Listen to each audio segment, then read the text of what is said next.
Today we're gonna be talking about a new baby bird, Margo. She really likes to fly off of her little hanging things like this. Look at that. And, wow. She's and we the love massage. it, and she loves when we do that. So we'll massage. That's so cute. And I love her colors. And oh, it's okay. today, me and my brother was having breakfast, and she was in her cage, and she was hanging on her toys. So fun. And I loved it, and me and my brother were laughing so much. So, we really love her.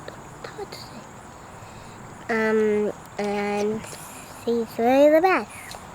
So yeah, she's adorable, and I love her. She's really nice.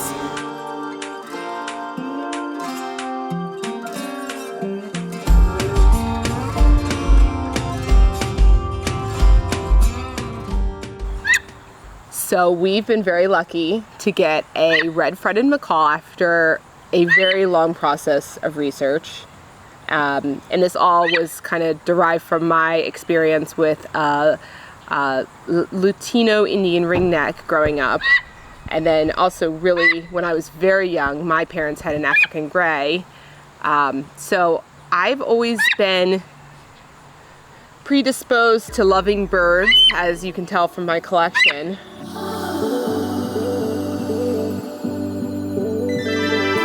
And so my kids have been kind of following in my footsteps of being very comfortable with them because they're always around them.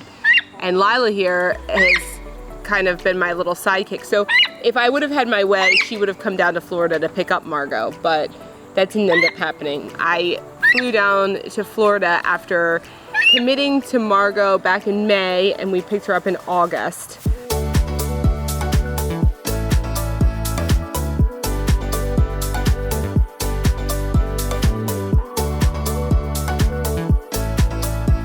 I am in Fort Lauderdale, just got into my rental car on my way for Operation Bring Margot Home. I vlogged this morning and realized that I didn't push record. So I am finally doing so because the plane was way too crowded to be doing this. It just would not have been appropriate. And I'm finally quiet. I've been very quiet today because I'm not a morning person. People think that because we have a farm, I must be a morning person, love to wake up and get my chores done, but no, I am not.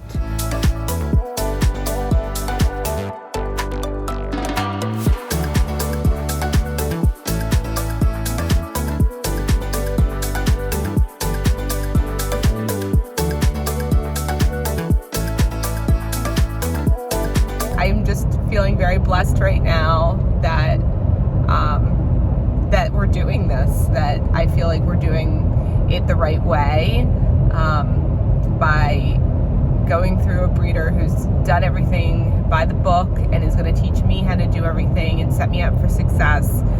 And then even rather than having her shipped to me, I'm coming down and getting her, and I feel really confident about everything. She'll be seeing our vet on Wednesday. Today's Monday. So I did try, I don't know if I mentioned this, I did try to go check in my flight because I will have left by this time tomorrow.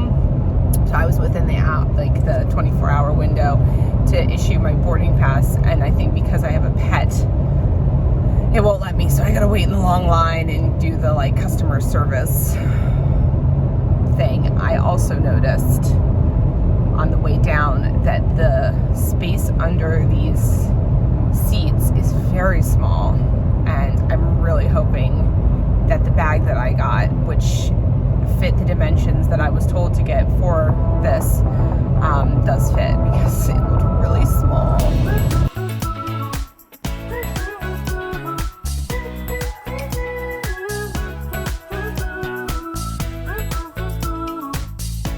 So she had to learn how to eat and, fledge fully and get feathers. And And before she left, she did get her feathers clipped. I'm probably gonna let her grow them out because we do have an environment where she could, in theory, fly like in our house safely.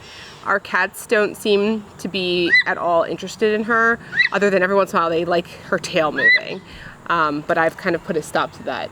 They seem to realize that she is sharp on one end, and she's so loud that they're just kind of like, ooh, that hurts my ears.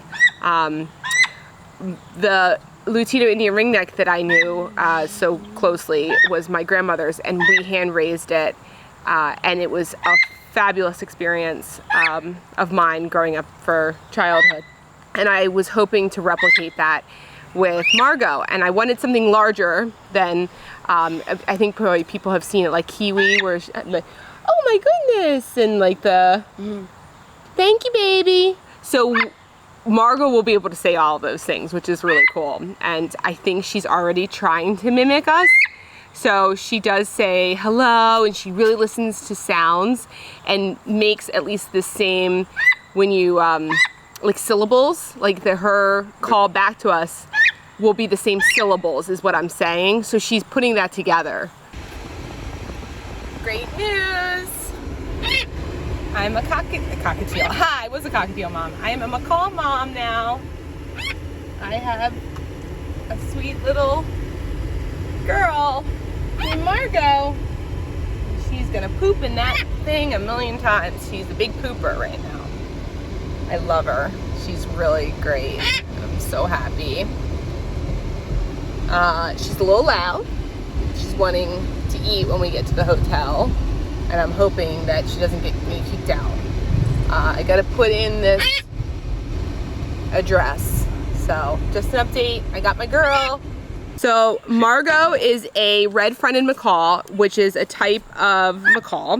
They're called mini macaws. So she does have a large and powerful beak, but it's not like, you know, a hyacinth or even a blue and gold. They have really bigger, you know,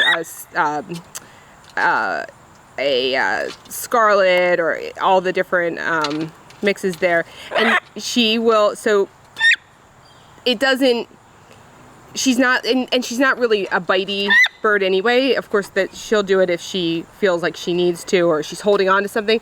And she can do a lot of damage, and it's very strong, but it's not as intrusive as some of the big macaws. So she is considered a medium-sized macaw, but still a large bird in terms of a domesticated exotic bird. So you can see she's all different colors of green, and she's got blue, and then these are her flight feathers that are currently cut. But I think I'll probably let them grow back. We'll see. And then underneath, she's got this orange, and then she's got red ears. Her ears are right here. They're little holes. And if you notice, I'll love to share all the things that I've learned about macaws since getting her that have surprised me. And then as she grows over the next 3 years, this whole part of her will turn red, and that's what makes her the red front. Margot is the Red Fronted Macaw is what I decided was the right pick for our family to get a macaw, based on their personality, their willingness to bond with multiple people, and their overall disposition.